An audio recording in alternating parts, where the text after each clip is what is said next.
స్వామి ఇవాళ వీడియోలో నేను మల్టిపుల్ టాపిక్స్ నేను టచ్ చేస్తాను. అది మన భారతదేశంలో జరిగే ఇంపాక్ట్ నుంచి ట్రంప్ గారు బెదిరించిన బెదిరింపు వరకు అది ప్రపంచాన్ని ఎలా ఎఫెక్ట్ చేస్తుందో, అండ్ అన్నిటికన్నా ముఖ్యంగా కువైత్ ఇవాళ ఒక న్యూక్లియర్ వార్నింగ్ ఇచ్చింది. న్యూక్లియర్ వార్నింగ్ అంటే వాళ్ళ జనాలకు చెప్తుంది మీరు ఇంట్లోకి వెళ్ళి తలుపులేసుకోండి అని చెప్పి.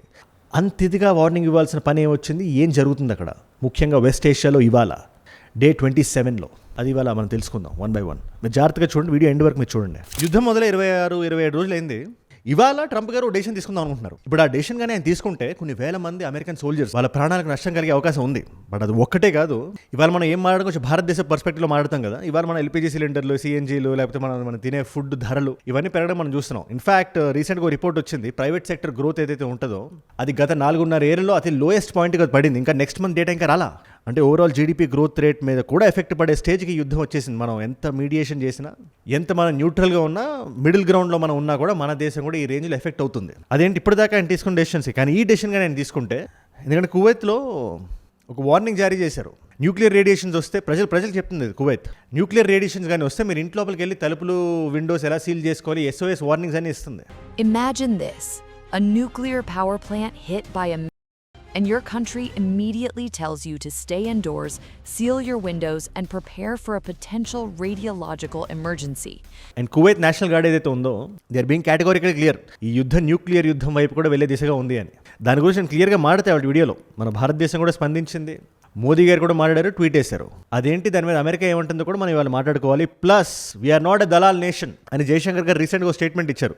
India's External Affairs Minister Dr. S. Jaishankar, he said India is not a dalal nation. అది ఏ సందర్భంలో ఇచ్చారో, ఆ దళాల్ మీనింగ్ ఏంటో, పాకిస్తాన్కి ఆయన ఎలా చురకలు పెట్టారో కూడా మనం ఇవాళ మాట్లాడుకోవాలి. బట్ దానికన్నా ఇంపార్టెంట్గా ఏంటి డెసిషన్, ట్రంప్ గారు ఏం తీసుకుంటున్నారంటే, అమెరికన్ పారా సోల్జర్స్ ఉంటారు కదా, వాళ్ళని డైరెక్ట్గా ఆన్ గ్రౌండ్ దింపుదామని డిసైడ్ అయ్యారు ఆయన. అండ్ వీళ్ళు రెగ్యులర్ సోల్జర్స్లో కాదు, చాలా హైలీ స్కిల్డ్ ఉంటారు. They drop like parachutes. వాళ్ళని దింపడం ఉండదు, వాళ్ళు డ్రాప్ చేస్తారు లొకేషన్లో. అండ్ దెన్ వాళ్ళు ఎగ్జిక్యూట్ చేయాల్సిన ప్లాన్ వాళ్ళు ఎగ్జిక్యూట్ చేయాలి. కానీ అది ఎంతవరకు సఫలీకృతం అవుతుందంటే మనం చెప్పలేని పరిస్థితి. ఎందుకంటే ఇవాళ యుద్ధం ఎటువైపు టిల్ట్ అయిందంటే, చిన్న పిల్లలు అనేది చెప్పేస్తారు కొంచెం ఇరాన్ వైపు టిల్ట్ అయి ఉంది అని. ఇది యుద్ధం మొదలవకముందు ఎవరైనా మాట్లాడితే మీకు ఏమైనా పిచ్చా అంటారు. ఏం మాట్లాడుతున్నారు మీరు, అమెరికన్ మిలిటరీ ఎక్కడ, ఇరానియన్ మిలిటరీ ఎక్కడ, అమెరికా దగ్గర ఉండే డబ్బులు ఎంత, ఇరాన్ దగ్గర ఉండే డబ్బులు ఎంత అంటే, ఇవాళ ఇరాన్ దానికి ఏ సమాధానం అయితే చెప్పిందో అది మనకు క్లియర్ కట్ అండర్స్టాండింగ్ ఇచ్చేస్తుంది. ఇరాన్ స్పోక్స్ పీపుల్ కానీ, ఇరాన్స్ IRGC అని ఉంటుంది, రివల్యూషనరీ నేషనల్ గార్డ్. అది అంటే వాళ్ళకి అది మిలిటరీ కాదు, మిలిటరీ ఉంటుంది, మిలిటరీ ప్లస్ రెజీమ్ని కాపాడడానికి ఒక స్పెషల్ సంస్థ లాంటిది అది. వాళ్ళు ఒక మాట అన్నారు క్లియర్గా, మీరు సోల్జర్స్ని పంపిద్దాం అనుకుంటున్నారు కదా మా దగ్గరికి, మేము ఇవాళ లేదా ఈ నెల రోజుల క్రితం లేదా ఈ సంవత్సరం ముందు మేము రెడీగా ఉన్నాం కాదు, కొన్ని దశాబ్దాలుగా మేము రెడీగా ఉన్నాం, కొన్ని జనరేషన్స్గా మేము రెడీగా ఉన్నాం. మేము 4-5 దశాబ్దాలుగా ఏ రోజైతే అమెరికన్ సోల్జర్స్ మా గడ్డ మీద దిగుతారా అని చెప్పి మేము వెయిట్ చేస్తున్నాం. మేము ఏ సందులో ఏ గొంతులో వాళ్ళు రాలితే వాళ్ళతో ఎలా డీల్ చేయాలో మాకు తెలుసు. మీరు దింపండి వాళ్ళని, ఫస్ట్ మీరు దింపండి, మేము చెప్తున్నాం, మీరు దింపండి, మేము చూసుకుంటాం, వీఆర్ రెడీ అని. ఇంకా అమెరికాని ప్రోత్సహిస్తుంది వాళ్ళ ఇరాన్. ఎందుకంటే ఎనీ కంట్రీ కొంచెం ట్రెండ్స్ని స్టడీ చేసిన ఏ కంట్రీకైనా వాళ్ళకి తెలిసిన విషయం ఏంటంటే, ఇవాళ కాకపోతే రేపు ఆ పర్టికులర్ దేశంలో ఏమైనా నిధులు ఉన్నాయన్నా, ఆ దేశం ఏదైనా చేస్తుందన్న అవుట్ ఆఫ్ ద వే వెళ్ళి, ఫర్ ఎగ్జాంపుల్ ఇక్కడ న్యూక్లియర్ ప్రోగ్రామ్ అనుకుందాం, ఏదో ఒక రోజు 2000స్లో కాకపోతే 2010స్లో కాకపోతే 2020స్లో, 2024లో కాకపోతే 2026లో ఏదో ఒక రోజు అమెరికా దిగుతుంది. ఇరాక్లో ఏదైతే జరిగిందో, లిబియాలో ఏదైతే జరిగిందో, అంతేందుకు మొన్న ఆఫ్ఘనిస్తాన్లో ఏదైతే జరిగిందో, ఖచ్చితంగా మా దగ్గర కూడా జరుగుతుంది అనుకునే ఏ దేశమైనా ముందు ప్రిపేర్డ్గా ఉంటుంది. అలాగే మేము ఉన్నామని చెప్పి వాళ్ళు ఇరాన్ చెప్తుంది. అండ్ నిజంగానే ఒక గ్రౌండ్ ఇన్వేజన్ కానీ వాళ్ళు ప్లాన్ చేస్తే పరిణామాలు చాలా తీవ్రంగా ఉంటాయని చెప్పి మనకి జియోపొలిటికల్ ఎక్స్పర్ట్స్ చెప్తున్నారు స్వామి. దాని గురించి వాటి వీడియోలో మనం మాట్లాడాలి. అండ్ ఇలాంటి వీడియోస్ నా సైడ్ నుంచి మీకు రోజు ఒకటి వస్తాయి, ఎవ్రీ సింగిల్ డే. యుద్ధ సమయంలో రోజుకి కొన్ని వందల అప్డేట్స్ వస్తుంటాయి. ఇవాళ ఇజ్రాయెల్ ఒకటే మాట అంటుంది, ఈ యుద్ధం మినిమం ఇంకో 4 రోజులు వెళ్తుంది, మా దగ్గర వేలల్లో మిసైల్స్ ఉన్నా ఇంకా మేము ఇంకా యూజ్ కూడా చేయలేదు, ఇప్పుడు వాడటం మేము మొదలు పెడతాం అని చెప్పి ఇజ్రాయెల్ అంటుంటే, మీరు వాడని చూద్దాం అని చెప్పి ఇరాన్ అంటుంది. సో 2 సైడ్లు తగ్గనప్పుడు all we can do is be informed. నేను వచ్చేసే ప్రయత్నం చేస్తున్నాను నేను. అండ్ ఈ వీడియోస్ మీ దాకా డైలీ, నేను ఎక్కడ ఉన్నా కూడా నేను ఖచ్చితంగా చేస్తాను. నేను డైలీ పోస్ట్ చేసే వీడియోస్ మీ దాకా రావాలంటే, యూట్యూబ్ మీ దాకా తీసుకురావాలంటే మీరు ఒకటే విషయం చేయాలి, కింద కనబడే సబ్స్క్రైబ్ బటన్ ఫస్ట్ నొక్కి పెట్టేసుకోండి. సబ్స్క్రైబ్ చేశారుగా, డన్. స్వామి కాంటాక్ట్స్ గురించి మీకు ఏమాత్రం అర్థం కావాలన్నా, first strait of Hormuz everyday keep telling, అది ప్రస్తుతానికి ఇరాన్ కంట్రోల్లో ఉంది. ఆ చోక్ పాయింట్ ఏదైతే ఉందో, ఆ బాటిల్ నెక్ ఏదైతే ఉందో, ప్రపంచ క్రూడ్ ఆయిల్ సప్లై చైన్లో 20% ఆ స్ట్రేట్ నుంచే రావాలి. ఇవాళ దాన్ని ఓపెన్ చేయాలంటే 3 కండిషన్స్ పెడుతున్నామని చెప్పి ఇరాన్ చెప్పింది. కండిషన్ నెంబర్ 1, మాకు ఏదైతే మీరు నష్టాన్ని కలిగించారో, ఈ బిల్డింగ్ అవనివ్వండి, మిలిటరీ ఇన్ఫ్రాస్ట్రక్చర్ అవనండి, సోల్జర్స్ అవనండి, ఏదైతే అది భర్తీ చేయాల్సిందే, డబ్బులు మాకు ఇవ్వాల్సిందే. కండిషన్ నెంబర్ 2, ఆ స్ట్రేట్ ఆఫ్ హార్మస్ దగ్గర కంప్లీట్ కంట్రోల్, అన్ఈక్వివోకల్ కంట్రోల్ మాకు ఇవ్వాల్సిందే. ఇకపోతే కండిషన్ నెంబర్ 3, మీ వాళ్ళు ఎవరెవరైతే ఎక్కడెక్కడైతే మీ స్థావరాలు మీరు పెట్టారో వెనక్కి వెళ్ళిపోవాలి మీరు. ఆబ్వియస్లీ దీనికి అమెరికా ఒప్పుకోలేదు. అమెరికా 15 పాయింట్ల సీజ్ ఫైర్ డీల్ ఒకటి పెట్టి అది పాకిస్తాన్ ద్వారా పంపించింది. ప్రస్తుతానికి రెండు దళాల నేషన్స్ ఉన్నాయి, పాకిస్తాన్ అండ్ టర్కీ. వీళ్ళిద్దరూ they are trying to mediate. In fact not that Pakistan can do anything, but it's trying. నీట్గా ఇరాన్ 15 పాయింట్ల సీజ్ ఫైర్ డీల్ తీసుకొని మడి చేసి నీట్గా సైడ్లో పెట్టేసింది. అస్సలు ఒక్క సెకండ్ కూడా దాని మీద ఆలోచించలేదు. ఇది జరిగే పని కాదని చెప్పింది. صراحتاً اعلام می‌کنیم تا موعدی که اراده ما نباشد هیچ وضعیتی به روال سابق برنمیگردد. این اراده زمانی ఈ 15 పాయింట్లు ఏంటి అంటే నిన్న మనం డిస్కస్ చేసాం. సింపుల్గా చెప్పాలంటే మీరు న్యూక్లియర్ ఎన్రిచ్మెంట్ ఆపేయాలి, ఉండేది హ్యాండ్ ఓవర్ చేసేయాలి, అది చేయాలి ఇది చేయాలని చెప్పి రాశారు. ఎనీవేస్, సో ఇటు అడిగిన కండిషన్స్ వాళ్ళు ఒప్పుకోవట్లేదు, అక్కడ అడిగిన కండిషన్స్ వీళ్ళు ఒప్పుకోవట్లేదు. కానీ మధ్యలో ఏం జరుగుతుంది తెలుసా, ఈ బుషేర్ పవర్ ప్లాంట్ అని చెప్పి మధ్యలో there is this nuclear plant. అది దాని మీద రీసెంట్గా ఇజ్రాయెల్ అమెరికా కలిపి దాడి చేశాయి. ఇన్ఫ్యాక్ట్ దీని తర్వాత IAEA అని ఉంటుంది, ఇంటర్నేషనల్ అటామిక్ ఎనర్జీ ఏజెన్సీ అని. వాళ్ళు కాషన్ జారీ చేశారు. లేదు మీరు అలాంటివి చేయకూడదు, ఎందుకంటే అది న్యూక్లియర్ పవర్ ప్లాంట్ కాబట్టి దాని నుంచి ఏమైనా రేడియేషన్ లీక్ అయితే చుట్టుపక్కల ఉన్న జనాల ప్రాణాలకు ప్రమాదం. అండ్ అది కువైత్ దగ్గరలో ఉంది. మీరు కువైత్ ఎందుకు ఇష్యూ చేసింది, SOS ఎందుకు కువైత్ ఇస్తుంది అంటే మీరు ఒక్కసారి దీని జియోగ్రఫీ మీరు చూడండి. కువైత్ ఎక్కడ ఉంటుందంటే చిన్న దేశం, అది ఒక 50 లక్షల మంది జనాభా. పైన ఇరాక్ ఉంటుంది, కింద సౌదీ ఉంటుంది. సో వాళ్ళు ఎందుకు జారీ చేస్తున్నారు అండ్ ప్రపంచవ్యాప్తంగా ఎందుకు ప్యానిక్ స్ప్రెడ్ అవుతుందంటే దీనివల్ల న్యూక్లియర్ యుద్ధం దిశకెళ్తుందేమో అని. బుషేర్ ప్లాంట్ కొట్టారు కదా. ఇప్పుడు IAEA ఏం చెప్తుంది, ఇరాన్తో మేము మాట్లాడడం, ఇరాన్ సైడ్ నుంచి ఎటువంటి డ్యామేజ్ మాకు జరగలేదని చెప్పి వాళ్ళు చెప్తున్నారు, మనం సేఫే అని చెప్పినప్పటికీ ఆ బుషేర్ పవర్ ప్లాంట్ ఏదైతే ఉందో దాని మీద ప్రతి ఒక్క దేశానికి కన్ను ఉంటుంది. దీనికి ప్రప్రథమంగా 2 కారణాలు ఉన్నాయి. ముందుగా దాన్ని కొడితే ఫస్ట్ ఆఫ్ ఆల్ ఇది 1970s పెట్టిందే ఇది. అండ్ న్యూక్లియర్ స్టడీస్కి కానీ న్యూక్లియర్ ఈ ప్లానింగ్ కానీ అది ఫస్ట్ ఎవర్ ప్లాంట్ కాబట్టి అది చాలా ఇంపార్టెంట్. అది దాన్ని కానీ కొడితే ఎంటైర్ న్యూక్లియర్ ప్రోగ్రామ్ షేక్ అవుతుందని చెప్పి ప్రపంచవ్యాప్తంగా ఒక బిలీఫ్ ఉంది. అది ముఖ్యంగా అమెరికా, ఇజ్రాయెల్ లాంటి దేశాలు ఏవైతే ఉన్నాయో వాళ్ళు దే బిలీవ్ ఇట్. ఇదే కాకుండా 1990sలో ఇది రష్యా హ్యాండ్ ఓవర్లోకి తీసుకుంది. And Russia cent a lot of people. ఇప్పుడు ఇక్కడ చాలా మంది బిలీవ్ చేసే విషయం ఏంటంటే రష్యా అక్కడ చాలా మంది స్పైస్ని పెట్టింది, ఆ చుట్టుపక్కల ఉండే ఏరియా మొత్తాన్ని స్టడీ చేస్తుంది అనగానే రష్యాకి యాంటీగా ఉండే దేశాలు ఏవైతే ఉంటాయి, ముఖ్యంగా అమెరికా లాంటి దేశానికి ఆ పర్టికులర్ పవర్ ప్లాంట్ మీద ఎప్పటి నుంచో కన్ను ఉంది. ఆక్రమించుకుందాం అని కాదు, ధ్వంసం చేసేద్దాం అని. అండ్ అది చేసే ప్రయత్నమే చేసింది, కానీ అది ఇలాంటి యుద్ధ సమయంలో అది ప్రాక్టికల్ కాదు అని చెప్పి మనకి చాలా మంది ఎక్స్పర్ట్స్ చెప్తున్నారు. దీన్ని బేస్ చేసుకునే ఈ SOS జారీ అయింది. నన్ను అడిగితే I call it a symbolic gesture. ఎందుకంటే రష్యా నుంచి అఫీషియల్ స్టేట్మెంట్ బయటకు వచ్చింది. వాళ్ళు ఏమంటారు, మా వాళ్ళని కొన్ని 100 మందిని మేము ఇవాక్యుయేట్ చేయించాం, మేము ఇది జరిగింది చాలా అనాగరికం అని చెప్పి రష్యా మాట్లాడుతుంది. At the same time Russia కానీ చైనా కానీ ఆపరేషన్ హిడెన్ హ్యాండ్ అనే ఒక ఆపరేషన్ చేసిన విషయం ఇలా ఎంతమందికి తెలుసు. దేవర్ ఇండైరెక్ట్లీ సపోర్టింగ్ ఇరాన్. ఇవాళ స్టార్ట్ అయింది కాదు, అది ఎప్పటి నుంచో. అది మిజైల్ ఇన్ఫ్రాస్ట్రక్చర్ నుంచి డబ్బుల వరకు. బేసిక్గా ఇరాన్ ఎంపవర్ చేయడానికి both of them are trying. And బేసిక్గా జియో పాలిటిక్స్లో పర్మనెంట్ ఫ్రెండ్స్ ఎనిమీస్ అని ఉండరు. లేదు ఇరాన్కి ఏదో ఒకటి చేద్దాం, ఇరాన్ అభివృద్ధి చెందిద్దాం అని చెప్పి చైనా కానీ రష్యా కానీ ఉండదు. కానీ ఇరాన్ బెనిఫిట్ అయితే వాళ్ళ జియో పొలిటికల్ ఇంట్రెస్ట్కి అది ఎలా అవుతుంది. అందుకే ఏ దేశమైనా ఏ దేశం కానీ ప్రస్తుతానికి సపోర్ట్ చేస్తుంటే దానికి కారణం అదే. ఇవాళ నార్త్ కొరియా కూడా వచ్చి మాట్లాడుతుందంటే వాళ్ళ స్వలాభావాలు చూసుకుంటున్నారు వాళ్ళు. అదే జరుగుతుంది ఇక్కడ కూడా. ఎందుకంటే ఈ టిల్ట్ తీసుకుంటుందని చెప్పి ఎవరు ఎక్స్పెక్ట్ చేయలేదు కదా. ఇన్ఫ్యాక్ట్ అమెరికానే మొన్న DJT గారు ఒక ప్రెస్ మీట్ పెట్టి మరీ క్రిస్టల్ క్లియర్గా ఆయన చెప్పింది ఏంటి, యుద్ధంలో ఇరాన్ ఇలా పవర్ఫుల్గా రిటాలియేట్ అవుతుందని చెప్పి మేము అనుకోలేదని చెప్పి ఆయన ఖరాఖండిగా బల్లగుద్ది మరీ చెప్పారు కదా.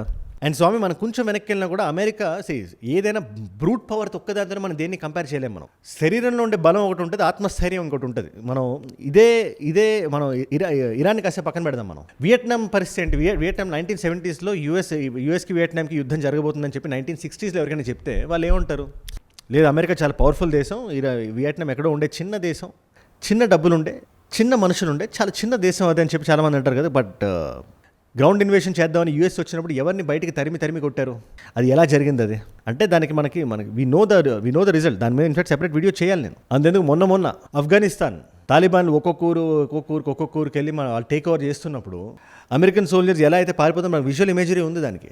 ఆఫ్ఘనిస్తాన్ కన్నా అమెరికా పవర్ఫుల్ దేశమే కదా, కానీ ఎలా ఎలగొట్టారు ఈ దేశాలన్నీ అంటే స్ట్రాటజీగా మేము తగ్గాం అని పట్టుకొని ఉంటే యుద్ధాన్ని మనం ఎంతవరకైనా ప్రొలాంగ్ చేయొచ్చు అని లోపల నుంచి ఒక పుష్ బ్యాక్ వస్తుంది, మీరు ఎందుకు ఈ యుద్ధాన్ని ఇలా చేస్తున్నారని చెప్పి. అండ్ ఇన్ఫాక్ట్ అదే జరిగింది కూడా, అండ్ అదే రిపీట్ అవుద్ది కూడా ఇరాన్లో అని చెప్పి ఇరాన్ ప్రజలు ఇరానియన్ రెవల్యూషనరీ గార్డ్ ఏదైతే చాలా బల్లగుద్ది మరి చెప్తుంది అది.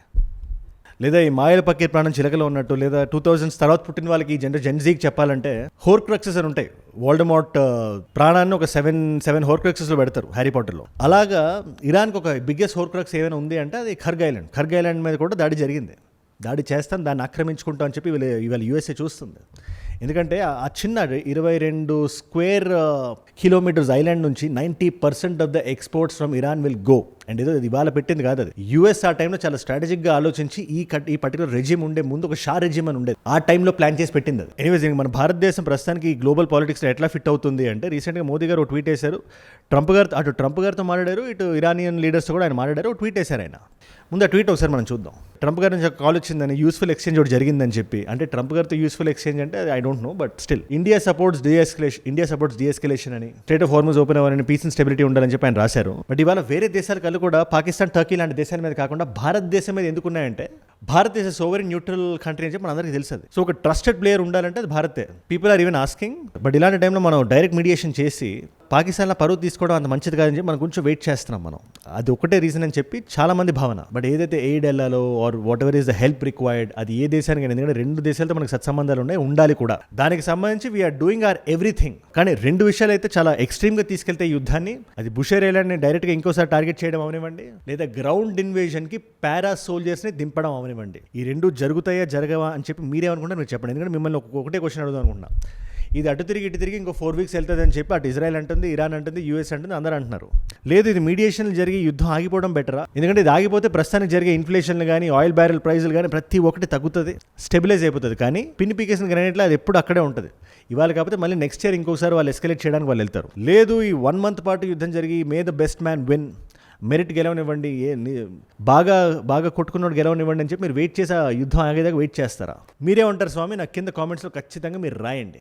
ఒక ఆపరేషన్ ఒకటి జరిగింది, ఆపరేషన్ డిజర్ట్ స్ట్రామ్ అని చెప్పి, operation hidden hand, desert storm, ఇలా పెట్టుకుంటారు పేర్లు.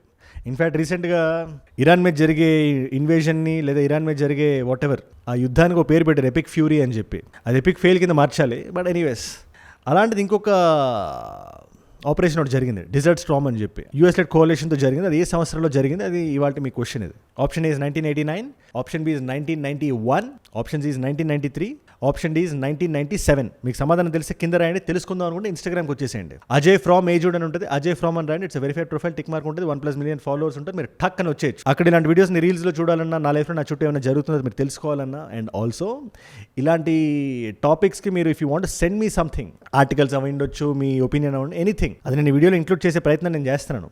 ఎందుకంటే ఏజూడ్ అంటే నేను ఒక్కడే కాదు, మనం అని చెప్పి నేను ఎప్పటి నుంచో చెప్తుంటా. అండ్ అది రిఫ్లెక్ట్ అవ్వాలి నా పనితనంలో కూడా స్వామి.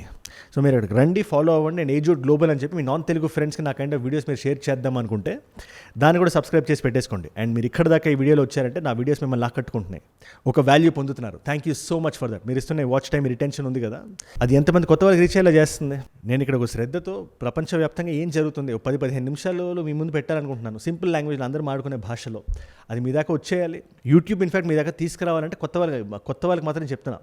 మీకు కానీ రీచ్ అయి ఉంటే ఇలాంటి వీడియోస్ మీకు డైలీ వస్తాయి. దీన్ని మిస్ అవ్వద్దు. కింద కనబడే సబ్స్క్రైబ్ బటన్ నొక్కి పెట్టేసుకోండి. చిన్న పని అంతే, సబ్స్క్రైబ్ బటన్ నొక్కి పెట్టేసుకోండి. సబ్స్క్రైబ్ చేశారు, డన్. అండ్ మీకోసం 2 కాంప్లిమెంటరీ వీడియోస్ పెడుతున్నా. హైదరాబాద్లో నిన్న పెట్రోల్ చాలా పెద్ద సమస్య జరిగింది. ఊరంతా స్టక్ అయి ఉంది, పెట్రోల్ బంక్స్ బయట. ఏంటి, ఎందుకు అలా జరిగింది, దాని వెనకాతలు ఉండే కారణాలు ఏంటి అంటే దాని క్రిస్టల్ క్లియర్ ఎక్స్ప్లెనేషన్ ఈ వీడియోలో ఉంది. లేదా అసలు యుద్ధం ఎలా మొదలైందని నేను తెలుసుకుందాం అనుకుంటున్నానంటే ఆ వీడియో ఇక్కడ ఉంది. మీకు ఏ వీడియో ఇంట్రెస్ట్ ఉంటే ఆ వీడియోని చూడండి. నేను మళ్ళీ మిమ్మల్ని రేపు ఇంకో వీడియోతో కలుస్తాను. మనందరం కలిసి పెరగాలి, కలిసి ఎదగాలి. Let us all grow together. Let us all rise together. Rise above ignorance, rise above arrogance, rise above hate. ఏజూడ్ అంటే మనం. జై హింద్, జై భారత్, జై ఆంజనేయ, ఓం నమః శివాయ.